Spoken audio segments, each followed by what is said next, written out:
बिस्मिल्लाहिर्रहमानिर्रहीम। स्टूडेंट्स, मैं आपका टीचर काशिफ रज़ा। आज के इस लेक्चर में हम सेकेंड ईयर केमिस्ट्री के 9th चैप्टर बेंजीन की एक्सरसाइज के कुछ क्वेश्चंस करने जा रहे हैं। ये क्वेश्चन बेंजीन की रिएक्टिविटी और डिफरेंट रिएक्शंस के बारे में होंगे। तो सबसे पहला जो क्वेश्चन हम करेंगे वो क्वेश्चन है कि predict major products from the bromination of following compounds.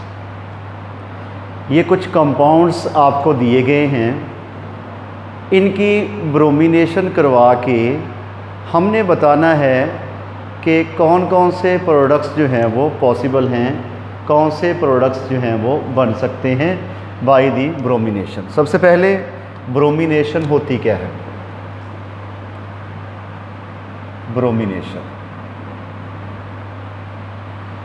Bromination of benzene.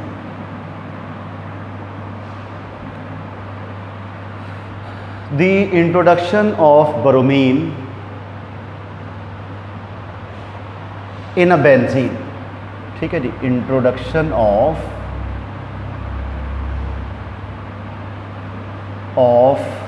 Bromine on a different positions of benzene.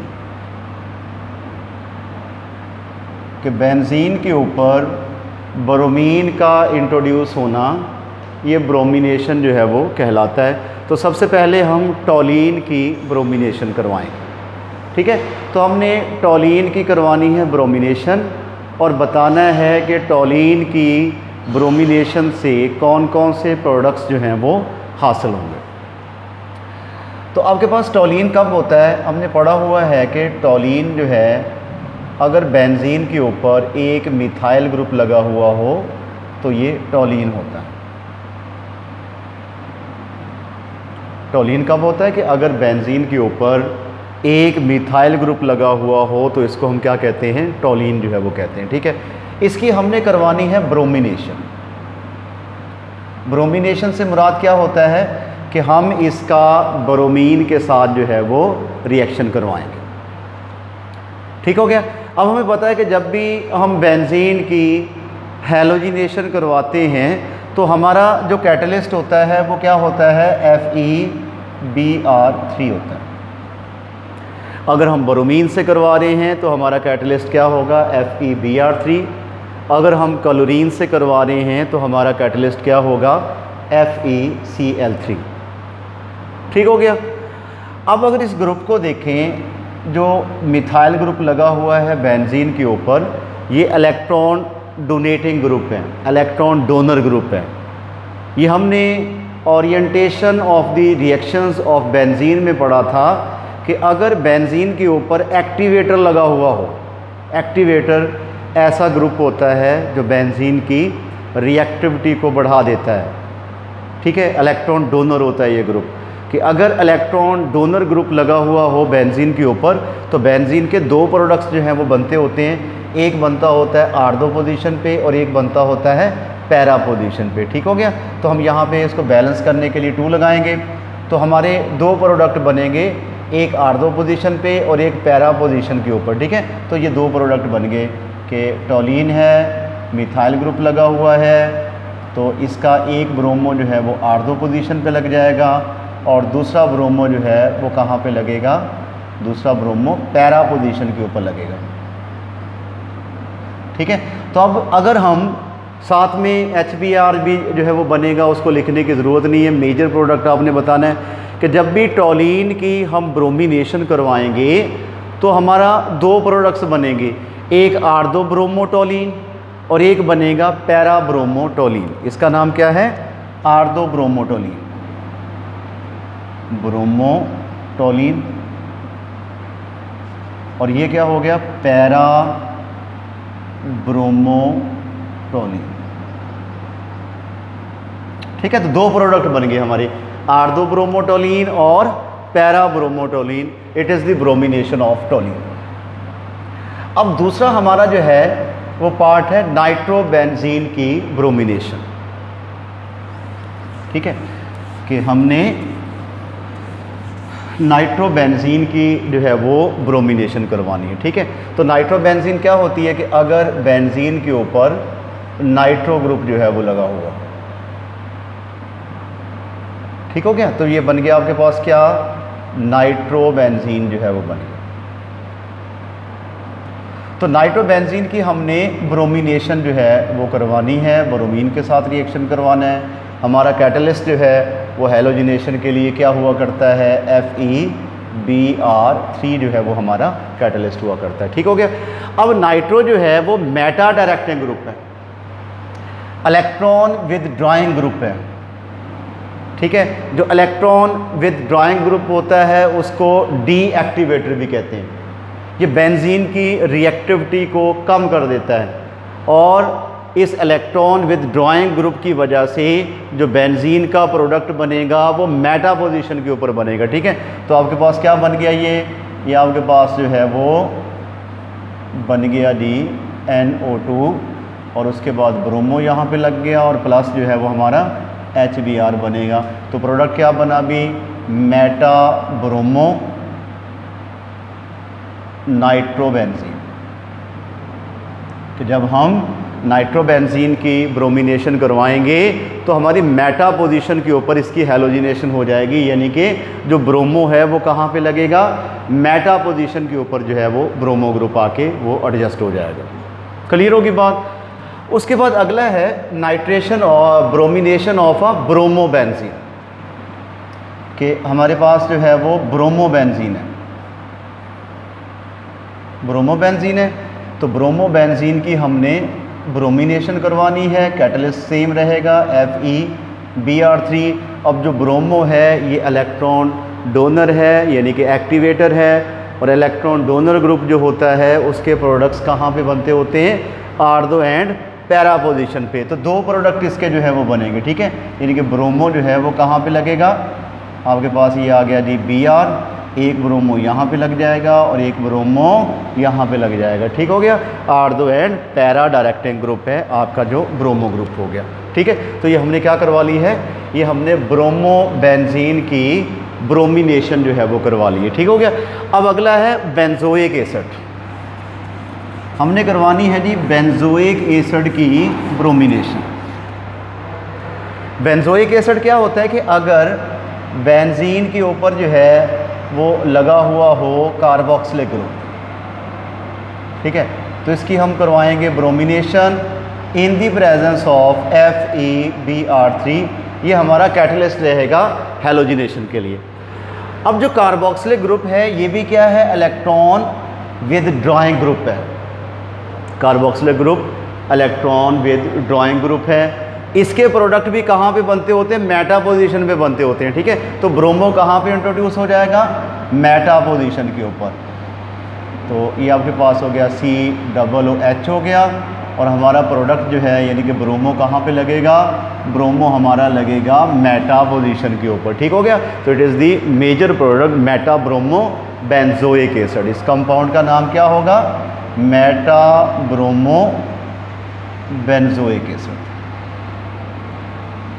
लो जी, हमारा मेटा ब्रोमो बेंजोइक एसिड जो है ये प्रोडक्ट बनेगा जब हम बेंजोइक एसिड की ब्रोमिनेशन करवाएंगे। ठीक है, अगला हमारा है बेंजल्डिहाइड। बेंजल्डिहाइड क्या होता है कि अगर बेंजीन के ऊपर जो है वो लगा हुआ हो, एल्डिहाइड ग्रुप लगा हुआ हो, तो ये बेंजल्डिहाइड होता है। इसकी जब हम ब्रोमिनेशन करवाएंगे, ब्रोमीन के साथ रिएक्शन करवाएंगे इन दी प्रेजेंस ऑफ FeBr3, तो अब देखें ये वाला जो एल्डिहाइड ग्रुप है ये भी मेटा डायरेक्टिंग ग्रुप है कि इसका प्रोडक्ट कहाँ पे बनेगा, मेटा पोजीशन पे। तो हमारा ब्रोमो कहाँ पे लगेगा, मेटा पोजीशन पे जो है वो हमारा ब्रोमो आके अटैच हो जाएगा। ठीक है, यहाँ पे ब्रोमो लगा और साथ में क्या बन गया, HBr। क्लियर की बात। अगला हमारा लास्ट जो है वो क्या है, फिनॉल। फिनॉल की जो है वो हमने ब्रोमिनेशन करवानी है। OH हो गया, इसका ब्रोमीन के साथ रिएक्शन करवाएंगे in the presence of FeBr3। ठीक हो गया। अब ये जो OH है it is also a electron donor group, activator भी इसको हम जो है वो कहेंगे, ठीक है। तो इसके प्रोडक्ट्स भी कहाँ पे बनेंगे, आर्दो एंड पैरा पोजीशन पे। दो प्रोडक्ट बनेंगे जब हम फिनॉल की ब्रोमिनेशन करवाएंगे। एक हमारे पास प्रोडक्ट बनेगा आर्दो ब्रोमोफिनॉल और एक हमारे पास बनेगा पैरा ब्रोमोफिनॉल, ठीक है। इस तरह करके ये जो हमने कुछ कंपाउंड्स की ब्रोमिनेशन करवाई है तो ब्रोमिनेशन के नतीजे में ये वाले प्रोडक्ट्स जो हैं वो हमें वो हासिल हो जाएंगे। अगला क्वेश्चन आपके सामने लिखा हुआ है भी कि बेंजीन की एक्सरसाइज का ही क्वेश्चन है कि ऐसे रिएक्शंस लिखें कि जिसमें बेंजीन जो है वो सैचुरेटेड और अनसैचुरेटेड बिहेवियर जो है वो शो करता है। तो सबसे पहले सैचुरेटेड बिहेवियर शो करने वाले रिएक्शंस, कि वो रिएक्शंस करवाएंगे हम कि जिसमें बेंजीन का सैचुरेटेड करैक्टर जो है वो परफॉर्म होगा। मतलब बेंजीन जो है इसका रिएक्शन करवा दिया जाए नाइट्रिक एसिड के साथ, HNO3 के साथ, in the presence of sulphuric acid as a catalyst.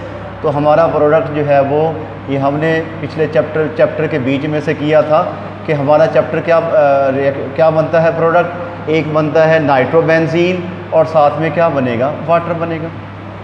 अब इस रिएक्शन में बेंजीन ने सैचुरेटेड करैक्टर जो है वो शो किया है क्योंकि इसमें बेंजीन का हाइड्रोजन जो है वो रिप्लेस हो गया है बाय द नाइट्रो ग्रुप। तो जिसमें सब्स्टिट्यूशन रिएक्शंस हों, रिप्लेसमेंट हो किसी भी ग्रुप की, that reaction is represents the saturated character of the compound. ये सब्स्टिट्यूशन रिएक्शन जो हुआ है नाइट्रेशन के नतीजे में ये बेंजीन के सैचुरेटेड करैक्टर को शो कर रहा है। एक इसकी सल्फोनेशन करवा लेते हैं कि बेंजीन की अगर हम सल्फोनेशन करवाएं यानी कि सल्फ्यूरिक एसिड से इसका रिएक्शन करवाएं तो हमारे पास क्या बनता है, हमारे पास बनता है बेंजीन सल्फोनिक एसिड प्लस जो है वो वाटर बन गया। अब ये दोनों रिएक्शंस बेंजीन के सैचुरेटेड करैक्टर को रिप्रेजेंट कर रहे हैं क्योंकि इसमें हो रही है क्या, सब्स्टिट्यूशन हो रही है। क्लियर होगी बात। अब हमने कुछ रिएक्शंस ऐसे करने हैं कि जिनके अंदर बेंजीन का अनसैचुरेटेड करैक्टर जो है वो हमने वो शो करना है। तो unsaturated character of benzene show करने के लिए हम बेंजीन की करवाएंगे हाइड्रोजनेशन। ये पढ़ा हुआ है कि अगर बेंजीन की हाइड्रोजनेशन करवाई जाए in the presence of sunlight तो हमारे पास क्या बनता होता है, हमारे पास जो है वो साइक्लोहेक्सीन बनता है, साइक्लोहेक्सीन बनता है। क्लियर होगी बात।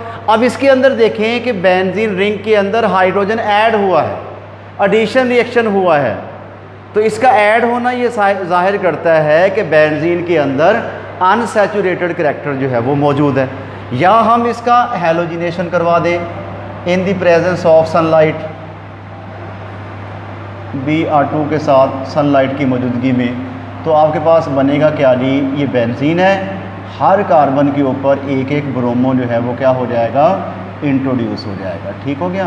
तो ब्रोमो के इंट्रोड्यूस होने से क्या बात जो है वो सामने आ रही है, ये बात सामने आ रही है कि बेंजीन के अंदर अनसैचुरेटेड करैक्टर जो है वो बहुत ज़्यादा जो है वो मौजूद है। तो these are those reactions in which benzene ring behave as a unsaturated compound. और ये वो रिएक्शंस हैं कि जिनमें बेंजीन जो है वो सैचुरेटेड करैक्टर जो है वो शो करती है। अब अगला सवाल ये है कि हमारे पास कुछ रिएक्शंस हैं, हमने इन रिएक्शंस को कंप्लीट करना। ये हाइड्रोजनेशन वाला तो वही हो गया कि इसकी जब हम हाइड्रोजनेशन करवाएंगे निकल की मौजूदगी में, सॉरी सनलाइट की मौजूदगी में, तो हमारे पास क्या होगा, हमारे पास जो प्रोडक्ट बनेगा वो होगा साइक्लोहेक्सेन, साइक्लोहेक्सेन हो गया। अब ये बेंजीन का अगर सल्फर ट्राइऑक्साइड से रिएक्शन करवाया जाए in the presence of a sulphuric acid as a catalyst, तो आपका प्रोडक्ट मैकेनिज्म इसका हम चैप्टर में पढ़ चुके हैं। तो हमारे पास प्रोडक्ट क्या बनेगा, SO3H बनेगा, यानी कि benzene sulphonic acid, benzene sulphonic acid. और अगर इसकी ऑक्सीडेशन करवाई जाए, हमने 2 इसके ले ले, 15 जो है वो मोल ले ले ऑक्सीजन के, तो हमारे पास क्या बनेगा? हमारे पास प्रोडक्ट बनेगा कार्बन डाइऑक्साइड और उसके बाद ही वाटर बनेगा।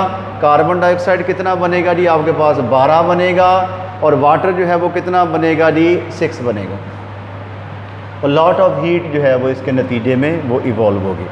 अब ये वाला जो रिएक्शन है, इसमें हम जिंक का फिनॉल से जब हमने रिएक्शन करवाया था तो हमारे पास बेंजीन रिंग बनी थी, यानी कि बेंजीन की प्रेपरेशन का ये मेथड था कि हम फिनॉल का जिंक से रिएक्शन करवाते हैं, हमारे पास बेंजीन बनता है और साथ में क्या बनता है? Zinc oxide. और जब हम बेंजीन सल्फोनिक एसिड का हाइड्रोलाइसिस करवाते हैं in the presence of HCl, तो हमारे पास एक बेंजीन बनता है और साथ में बनता है क्या?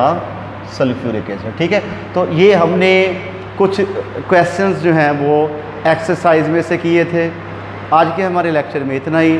अगले लेक्चर में, अगले चैप्टर में नेक्स्ट वीडियो के साथ दोबारा हाज़िर होंगे। उस वक्त तक के लिए अल्लाह हाफ़िज़।